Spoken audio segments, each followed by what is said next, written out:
Good morning दोस्तों, आदर्श mathematics में आपका स्वागत है। हम लोग अभी बीएड सेकेंड ईयर के क्वेश्चन पढ़ेंगे। जो क्वेश्चन है, उपलब्धि परीक्षण क्या है।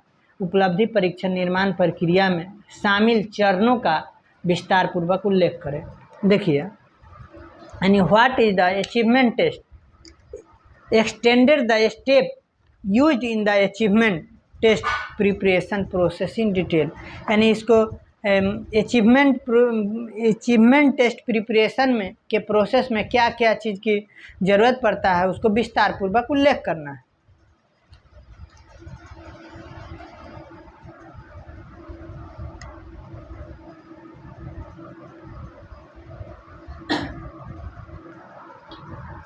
आगे इसका इंट्रोडक्शन जानते हैं। प्रस्तावना कि उपलब्धि परीक्षण है क्या। देखिए, एक बालक जब विद्यालय में जाकर जो कुछ भी सीखता है तो वह उपलब्धि कहे जाते हैं। यानी उपलब्धि कहने के मतलब जो स्कूल में जो सीखता है, एक्स्ट्रा चीज अपने अंदर सीखता है, उसको उपलब्धि कहते हैं। तथा इस उपलब्धि का पता लगाने के लिए बनाए जाने वाले परीक्षण को उपलब्धि परीक्षण कहते हैं। तथा उपलब्धि को जो बालक विद्यालय में जो भी कुछ सीखता है उसको तो उपलब्धि कह देंगे। तथा इस उपलब्धि को पता लगाने के लिए बनाए जाने वाले परीक्षण, उससे क्या कौन कौन जो बनाए जाते हैं परीक्षण, उस परीक्षण को उपलब्धि परीक्षण कहते हैं। उपलब्धि परीक्षण को निष्पत्ति या परीक्षण या ज्ञानार्जन परीक्षण के नाम से भी जाना जाता है। कार्य उपलब्धि परीक्षण को निष्पत्ति परीक्षण या ज्ञानार्जन परीक्षण भी के नाम से भी जाना जाता है। उपलब्धि परीक्षण विद्यार्थी के व्यवहार परिवर्तन के मापन का एक उत्तम साधन है। कह रहा है उपलब्धि परीक्षण विद्यार्थी के व्यवहार परिवर्तन के मापन का एक उत्तम साधन है। इस परीक्षण द्वारा विद्यार्थी के उस ज्ञान का मापन करते हैं जो वह ज्ञान अर्जित करता है। कहने का मतलब उपलब्धि परीक्षण वैसा परीक्षण है जो विद्यार्थी के व्यवहार में परिवर्तन का मापन करता है कि बच्चा कितना अपना व्यवहार में परिवर्तन करता है। एक उत्तम साधन है। इस परीक्षण द्वारा विद्यार्थी के उस ज्ञान का मापन करते हैं जो वह अर्जित करता है विद्यालय में, अर्थात विद्यार्थी के किसी विशेष क्षेत्रों में प्राप्त सफलताओं या योग्यताओं का उपलब्धियों का मापन करने के लिए उपलब्धि परीक्षण का उपयोग किया जाता है। कहने का मतलब वह क्या सीख रहा है, उसका उपलब्धि क्या है, इसको देखने के लिए हम इस परीक्षण का उपयोग करते हैं। उपलब्धि परीक्षण का अर्थ एवं परिभाषा। उपलब्धि परीक्षण का क्या अर्थ है। देखिए, उपलब्धि परीक्षण का तात्पर्य ऐसी परीक्षण से है जिसका कह रहा है उपलब्धि परीक्षण का तात्पर्य ऐसे परीक्षण से है जिसके माध्यम से यह पता लगाया जाता है कि विद्यार्थी ने शिक्षण अधिगम के पश्चात किस प्रकार का योग्यता या अनुभव को अर्जित कर लिया है। तथा साथ साथ शिक्षक तथा विद्यार्थी दोनों को ही अध्ययन अध्यापन में होने वाली कमियों और कठिनाइयों को भी जाना जा सकता है।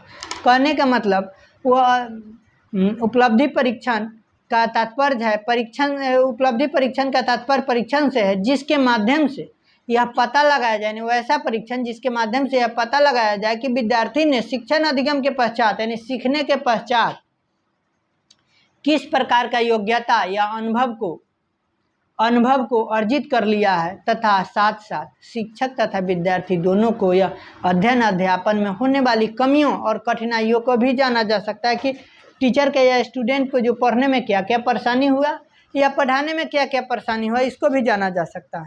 विभिन्न शिक्षाविदों एवं विद्वानों ने अपने तर्क एवं चिंतन के आधार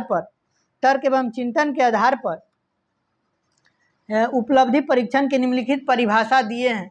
जैसे पहला देखते एबिल के अनुसार, एबिल क्या दिए थे। देखिए, एबिल के अनुसार उपलब्धि परीक्षण वह परीक्षण है जिसका निर्माण छात्रों को किसी ज्ञान के समझने अथवा जानने से, कि बालक क्या सीख रहा है, क्या समझ रहा है, उसका छात्रों के ज्ञान के समझने अथवा जानने से कि कितना वह जान रहा है, यह सभी सूचनाओं को जानकारी हेतु शिक्षक जिस मार्ग का प्रयोग करता है वह उपलब्धि परीक्षण कहा जाता है। यानी कितना सीख रहा है उसको जानने का जो टीचर कोशिश करते हैं उसको उपलब्धि परीक्षण कहा जाता है। ईबेल के अनुसार उपलब्धि परीक्षण वह परीक्षण है जो विद्यार्थी के द्वारा ग्रहण किए गए ज्ञान, कुशलता या क्षमता का मापन करता है। यानी उसका क्या क्या कितना कार्य कुशल है और कितना क्षमता से वह काम कर सकता है, इसको जाना जाता है।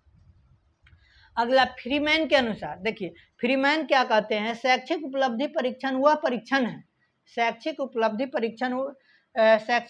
परीक्षण वह परीक्षण है जो किसी विशेष विषय अथवा पाठ्यक्रम के विभिन्न विषयों में व्यक्ति के ज्ञान, समझ एवं कौशल का मापन करता है। व्यक्ति के ज्ञान, समझ और कौशल का मापन करता है।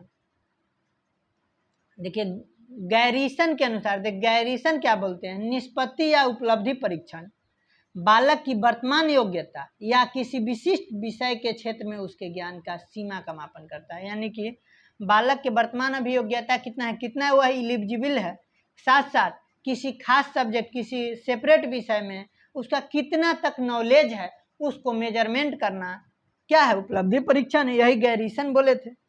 प्रेसी, रॉबिन्सन एवं हॉरक्स के अनुसार, देखिए इन तीनों लोगों के अनुसार क्या इसका डिफिनीशन है, उपलब्धि परीक्षण का निर्माण मुख्य रूप से छात्रों को सीखने के स्वरूप और सीमा को माप करने के लिए किया जाता है। क्या कह रहा है, उपलब्धि परीक्षण के निर्माण मुख्य रूप से छात्रों को सीखने के स्वरूप, किस स्टेप में वह सीख रहा है तथा और सीमा का माप करने के लिए किया जाता है कि किस लेयर तक, किस लेवल तक वह सीख सकता है। थॉर्नडाइक और हेगन के अनुसार, देखिए थॉर्नडाइक और हेगन के अनुसार क्या है कि जब हम उपलब्धि परीक्षण का प्रयोग करते हैं तब हम इस बात का निश्चय करना चाहते हैं कि एक विशिष्ट प्रकार की शिक्षा प्राप्त कर लेने के उपरांत व्यक्ति ने क्या सीखी है, यानी कि व्यक्ति क्या सीखी है, कितना उसका कमी है, किस क्षेत्र में उसका प्रोत्साहन देना चाहिए, इस सबको देखा जाता है। सुपर के अनुसार, देखिए एक उपलब्धि परीक्षण यह जानने के लिए प्रयुक्त किया जाता है कि व्यक्ति ने क्या और कितना सीखा है तथा वह कोई कार्य कितनी अच्छी प्रकार से कर सकता है, कि जो जितना अच्छा से सीखेगा वह उतना अच्छा से काम भी करेगा। उपरोक्त परिभाषाओं के आधार पर हम कह सकते हैं कि उपलब्धि परीक्षण वे हैं जिनकी सहायता से स्कूल में पढ़ाए जाने वाले विषयों और दिखाए जाने वाले कौशलों में विद्यार्थियों की सफलता अथवा उपलब्धि का ज्ञान प्राप्त किया जाता है। कहने का मतलब उपलब्ध परिभाषाओं के आधार पर हम कह सकते हैं कि उपलब्धि परीक्षण वे हैं जिनकी सहायता से स्कूल में पढ़ाए जाने वाले विषय, स्कूल में जो विषय पढ़ाया जाता है, सिखाए जाने वाले कौशलों और जो कौशल सिखाया जाता है अलग अलग चीज का बनाने का, कौशलों में विद्यार्थी की सफलता अथवा उपलब्धि का ज्ञान प्राप्त किया जाता है कि कितना तक वह सीख सकता है, उसको ज्ञान प्राप्त किया जाता है। उपलब्धि परीक्षण के उद्देश्य, उपलब्धि परीक्षण के निम्नलिखित उद्देश्य है विद्यार्थी की प्रोन्नति में सहायक, वह विद्यार्थी कितना रेट से कितना धीरे धीरे प्रोन्नत कर रहा है, आगे बढ़ रहा है, उसको पता चलता है। विद्यार्थियों के वर्गीकरण में सहायक, यानी विद्यार्थी अलग अलग तरीका से उसको वर्गीकरण कैसे अलग अलग कर सकता है, इसके बारे में जानकारी। विद्यार्थी की अधिगम कठिनाइयों का पता लगाना, यानी विद्यार्थी के सीखने में क्या क्या परेशानी है। प्रचलित पाठ्यक्रम में आवश्यक परिवर्तन करना, जो पाठ्यक्रम जो सिलेबस है उसमें क्या क्या चीज को बदलने की जरूरत है, परिवर्तन करने के। विद्यार्थी की विभिन्न विषयों और क्रियाओं में वास्तविक स्थिति का पता लगाना, कि विद्यार्थी अलग अलग विषय में कि कौन विषय उसका मॉडरेट है, कौन लो है, कौन हाई लेवल तक कौन अच्छा से सीख रहा है, उस सब सब्जेक्ट की जानकारी रखना। यह पता लगाना कि किस छात्र ने कितना ज्ञान प्राप्त किया है, कि हम जो अभी क्लास में पढ़ाए हैं वह कितना वह सीखा है, इसको भी पता लगाना। शिक्षण कार्य में सुधार हेतु सहायक, शिक्षण कार्य में सुधार करने की भी जरूरत पड़ती है। प्रवेश हेतु विद्यार्थी का चयन करने में सहायक, कि जो वो सीखा है उससे अगला क्लास में उसको प्रवेश करने में किसी प्रकार की परेशानी तो न है। अध्यापक का मूल्यांकन करने में सहायक, छात्रों को शैक्षिक परामर्श एवं मार्गदर्शन में सहायक। कह रहा है छात्रों को शैक्षिक परामर्श यानी शिक्षा के क्षेत्र में उसको परामर्श एवं मार्गदर्शन में सहायक, मार्गदर्शन भी करना चाहिए और परामर्श भी देना चाहिए, इसमें मदद करना चाहिए। उपलब्धि परीक्षण का क्या क्या विशेषता है, इसके बारे में अब देखते हैं। देखिए एक अच्छा परीक्षण वही होता है जो छात्रों के समस्याओं का सही पता लगाए। कह रहा है एक अच्छा परीक्षण वही होता है जो छात्रों की समस्याओं का सही पता लगाए, कि बच्चा कितना सीख रहा है उसका पता लगाया जा सकता। अतः उपलब्धि परीक्षण निम्नलिखित विशेषता होनी चाहिए। अतः उपलब्धि परीक्षण की निम्नलिखित विशेषता होनी चाहिए। पहला, वैध, वैलिडिटी, वह कितना तक वो उसका वैलिड है। वैध का तात्पर्य है कि जिस उद्देश्य से वह परीक्षण किया जाता है वह उद्देश्य की प्राप्ति कर रहा है या नहीं, अर्थात छात्रों के स्तर के अनुरूप परीक्षण का निर्माण किया जाना चाहिए कि किस लेवल तक वह सीख सकता है, कितना तक वह वैलिड है। जैसे 7 कक्षा के किसी परीक्षण का निर्माण करना है तो इससे 7 कक्षा के अनुरूप ही प्रश्न करना होने चाहिए। अगर मान लिया जो 7 क्लास के बच्चा है, अगर हम उसको 10th क्लास के बच्चा के साथ पढ़ाएंगे तो उसका सही से मेजरमेंट नहीं किया जा सकता। इसलिए 7 का सिलेबस 7 क्लास के बच्चे के साथ होना चाहिए। विश्वसनीयता, रिलायबिलिटी, उपलब्धि कह रहा है उपलब्धि परीक्षण विश्वसनीय होना चाहिए, अर्थात परीक्षण का रिजल्ट हर बार एक ही आना चाहिए, किसी भी परिस्थिति में न बदले। जैसे 2 + 3 = 5 होता है तो हर बार 2 + 3 = 5 ही होना चाहिए, बदलना नहीं चाहिए। उसके बाद वस्तुनिष्ठता यानी ऑब्जेक्टिविटी, एक अच्छा उपलब्धि परीक्षण वस्तुनिष्ठ होना चाहिए, अर्थात किसी प्राप्त प्रश्न का उत्तर हर क्षेत्र एवं परिस्थिति में एक समान ही आना चाहिए। कह रहा है प्रत्येक क्षेत्र में उसका प्रत्येक स्थिति में विकास होना चाहिए। अंक प्रदान करते समय अध्यापक परीक्षक के व्यक्तित्व का प्रभाव न पड़े, जिसके कारण उसका प्रभाव प्रेशर न पड़े। विभेदीकरण, एक अच्छा परीक्षण वही होता है जो लोगों को मध्य को जानने में सक्षम हो, यानी अलग अलग लोगों को बीच के क्या क्या परेशानी है उसको जानने में वह सक्षम हो। व्यापकता, समग्रता, देखिए प्रश्न संपूर्ण पाठ्यक्रम से संबंधित होता है। मानकीकृत, वैसा परीक्षण जिसमें वैज्ञानिकता का समावेश हो, यानी वैसा परीक्षण जिसमें वैज्ञानिकता का समावेश हो। उपलब्धि परीक्षण निर्माण प्रक्रिया में शामिल चरण, कौन कौन चरण? देखिए उपलब्धि परीक्षण के मुख्य सोपान निम्नलिखित है। परीक्षण की योजना बनाना, यानी प्लान बनाना कि किस स्टेज में किस लेवल से किस मेथड का प्रयोग करके पढ़ाना चाहिए। तैयारी, उसको पहले से प्रिपरेशन कर लेना चाहिए कि हम जो पढ़ाने जा रहे हैं उससे को आगे प्रिपेयर हो जाना चाहिए। परीक्षण का अंतिम प्रारूप, फाइनल ट्राई आउट, जब हम उसको पढ़ा रहे हैं तो क्या सीख रहा है उसका अंतिम प्रारूप भी समझना चाहिए। परीक्षण का मूल्यांकन भी समय समय पर करना चाहिए कि हम पढ़ा रहे हैं या बच्चा पढ़ रहा है वह क्या सीख रहा है, चाहे हम कितना तक उसको सिखा रहे हैं, इसका भी मूल्यांकन करना चाहिए। किसी भी परीक्षा, अब देखिए परीक्षण का योजना बनाना, यानी उसका टेस्ट का योजना बनाना कि प्लान बना लेना कि कब से हम इस टेस्ट को ले रहे हैं, किस किस सब्जेक्ट को अभी ले रहे हैं, फिर 1 महीना के बाद कितना ले रहे हैं, चाहे 5 दिन बाद कितना ले रहे हैं, कौन सब्जेक्ट को पहले रखा जाए। किसी भी परीक्षण के लिए सर्वप्रथम उसके निर्माण की योजना बनाई जाती है कि उसको निर्माण किया जाता है कि कैसे किस डेट से कैसे लिया जाए। किसी बड़े अथवा जटिल कार्य को करने के लिए सबसे पहले उसकी योजना बनाई जाती है। किसी बड़े अथवा जटिल कार्य को करने के लिए सबसे पहले उसकी योजना बनाई जाती है, तत्पश्चात उस योजना पर कार्य किया जाता है। इसी प्रकार परीक्षण की रचना के लिए भी परीक्षण निर्माण की योजना बनानी पड़ती है। उसी प्रकार परीक्षण लेने के लिए, टेस्ट लेने के लिए भी हम अलग अलग योजना बनाते हैं कि किस डेट से एग्जाम लेना है, किस लेवल तक लेना है, कितना कितना इसको किस डेट को रिजल्ट देना है। इसके अंतर्गत सर्वप्रथम यह निर्धारित किया जाता है कि परीक्षण के उद्देश्य क्या है, परीक्षण का स्वरूप क्या होगा, परीक्षण किस प्रकार बनाया जाएगा तथा परीक्षण किसके लिए बनाया जाएगा। यह भी बात पर ध्यान दिया जाना चाहिए कि इसके अंतर्गत सर्वप्रथम यह निर्धारित किया जाता है कि परीक्षण का उद्देश्य क्या है, यानी इसका उद्देश्य क्या है, परीक्षण का स्वरूप क्या होगा, परीक्षण किस प्रकार बनाया जाएगा तथा परीक्षण किसके लिए बनाया जाएगा। इस सबको भी ध्यान में। परीक्षण की योजना के अंतर्गत निम्नलिखित बिंदु आते हैं। परीक्षण की योजना के अंतर्गत निम्नलिखित बिंदु आते हैं। परीक्षण उद्देश्य का निर्धारण, परीक्षण रचना की योजना का निर्धारण कर रहा है। परीक्षण उद्देश्य का निर्धारण, परीक्षण रचना की योजना का निर्माण के समय ही परीक्षण के उद्देश्य निर्धारित किए जाते हैं। इसको निर्धारण परीक्षण निर्माणकर्ता द्वारा ही किया जाता है। किसके द्वारा किया जाता है? निर्माणकर्ता, जो निर्माण करता है, जो रूटीन तैयार करता है कि इस डेट से हमको अलग अलग सब्जेक्ट का एग्जाम लेना है, इस डेट को रिजल्ट देना है, और कब फिजिकल लेना है, और कब सब्जेक्टिव लेना है, और कब ऑब्जेक्टिव लेना है। विषय वस्तु का निर्धारण, और विषय वस्तु का भी निर्धारण कर लिया जाता है कि अलग अलग सब्जेक्ट कब कब लिया जाता है। उद्देश्य के अनुसार ही परीक्षण का विषय वस्तु तैयार किया जाता है। से आप किस उद्देश्य से ले रहे हैं का निर्धारित किया जाता है। जैसे यदि किसी परीक्षणकर्ता का उद्देश्य 18 वर्ष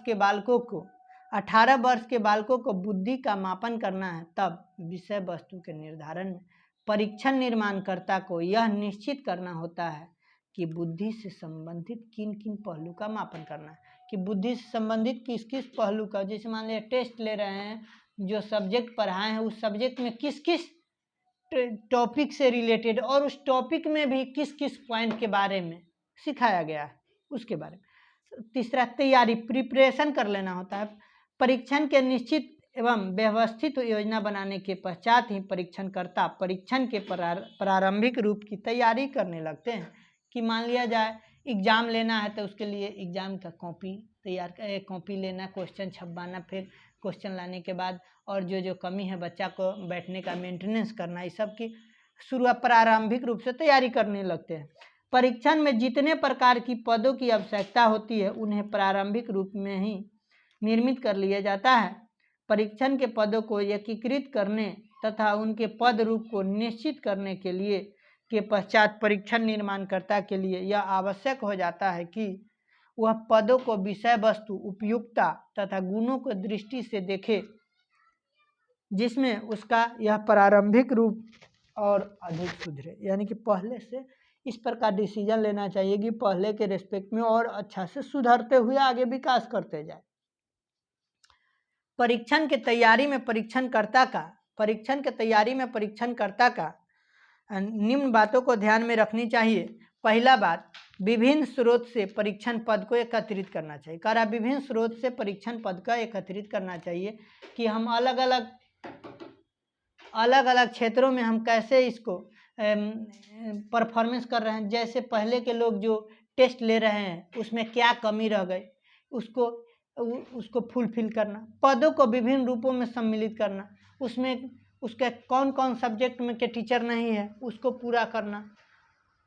पदों को स्वयं तथा विशेषज्ञों की सहायता से अवलोकन एवं संपादन करना चाहिए। यानी मान लिया जाए सभी लोग सभी क्षेत्र के नॉलेज नहीं रखते हैं, तो अलग अलग जो विशेषज्ञ है विषय विशेषज्ञ उनको बुलाकर इसका अवलोकन एवं संपादन कराना चाहिए। परीक्षण का अंतिम प्रारूप क्या होना चाहिए? देखिए, परीक्षण का योजना एवं उसके प्रारंभिक रूप की रचना के बाद यह जानने का प्रयास होता है कि परीक्षण कितना श्रेष्ठ, वैध एवं विश्वसनीय है। जो हम परीक्षण लिए हैं, जो टेस्ट लिए हैं, वह कितना श्रेष्ठ, वैध एवं विश्वसनीय है।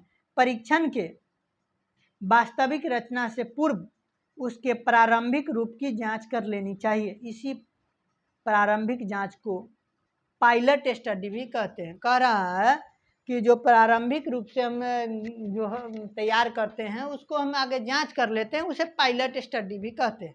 इस जांच के द्वारा इसके निम्न उद्देश्य होते हैं। इस जांच के द्वारा कमजोर एवं बेकार पदों को परीक्षण से निकाल दिया जाता है।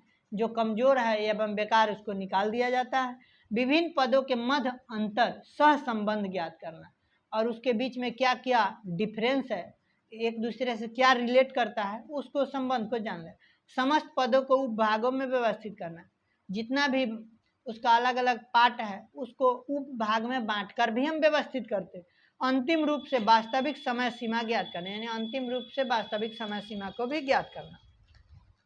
अंकन विधि का निश्चय करना, कह रहा है किस आधार पर हम उसको नंबर डालेंगे।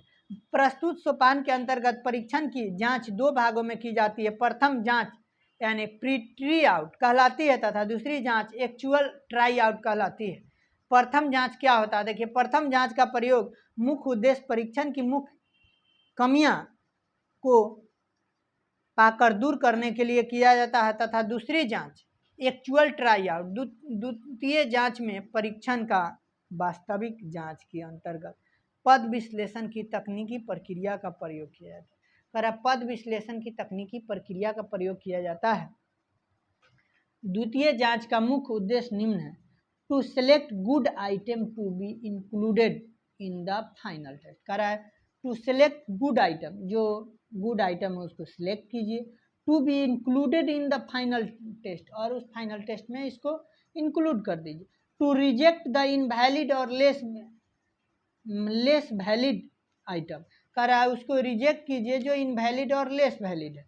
क्योंकि परीक्षणकर्ता अपने परीक्षण में उन्हीं प्रश्नों को शामिल करना चाहता है जो उसके उद्देश्य प्राप्ति में सहायक हो।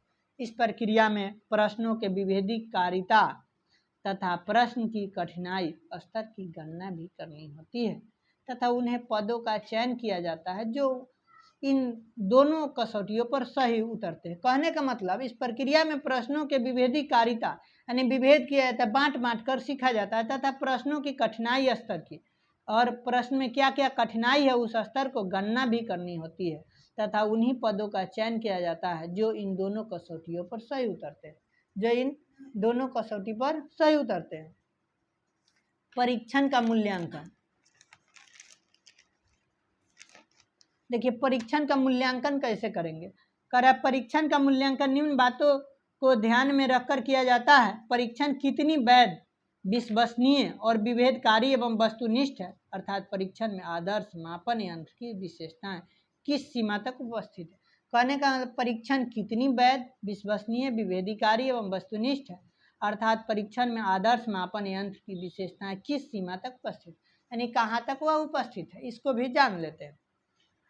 परीक्षण का मूल्यांकन उत्तम मापन की भावी कसौटी को ध्यान में रखकर ही किया जाता है। परीक्षण का मूल्यांकन उत्तम मापन की भावी कसौटी को ध्यान में रखकर ही किया जाता है। इसे कंक्लूजन, इसका निष्कर्ष क्या निकलता है।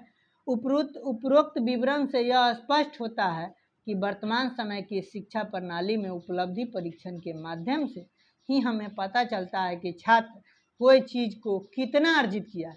कहने का मतलब यह जो उपरोक्त विवरण से यह स्पष्ट होता है कि वर्तमान समय की शिक्षा प्रणाली, अभी जो शिक्षा प्रणाली उसमें उपलब्धि परीक्षण के माध्यम से ही हमें पता चलता है कि छात्र कोई चीज़ को कितना अर्जित किया है, यानी कितना सीखा। उपलब्धि परीक्षण के माध्यम से यह पता चलता है कि विद्यार्थी ने शिक्षण अधिगम के पश्चात किस प्रकार की योग्यता एवं अनुभव को अर्जित किया, यानी कितना योग्यता तक सीखा है और कितना अर्जित किया है। यही इसका कंक्लूजन, निष्कर्ष हुआ और यही इसका आंसर हुआ। फिर नेक्स्ट वीडियो में नेक्स्ट क्वेश्चन पढ़ेंगे।